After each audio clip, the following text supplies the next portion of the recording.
Hello everyone, and welcome to this GeoVisual tutorial.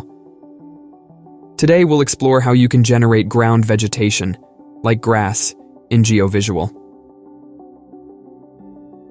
Let's begin by opening the vegetation menu in the sidebar. Click Generate.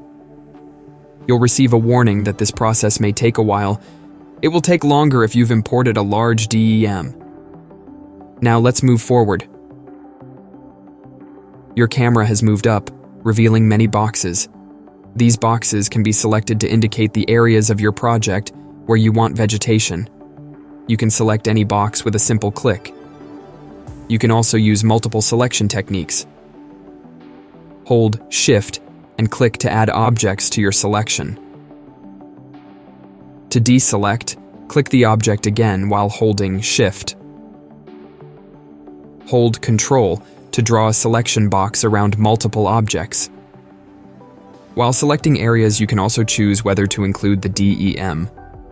You might want to exclude it if you're focusing on your plan and want the DOP to be clearly visible, or if you want to save time. Hit Accept Selection. Now look at that nice, lush field you've created. Vegetation can be generated on the DEM, any 3D planning data like IFCs or what you got from the Datasmith Direct link, and surfaces drawn via the object library. All of this is dependent on their materials. For example, grass will spawn on grassy materials, but not on asphalt or sand. Now I want to edit some of my surfaces and add a street here.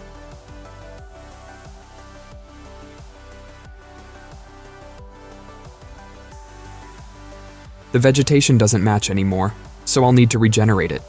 To do this, simply open the vegetation menu again, just like we did for the initial generation. This time, I'm only selecting this tile, as I only changed stuff in this area. Now, the vegetation matches the new surface and avoids the street. In general, we recommend generating your vegetation only after completing most of your project to avoid having to regenerate it all the time.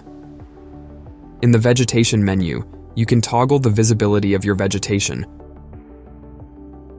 or delete it completely.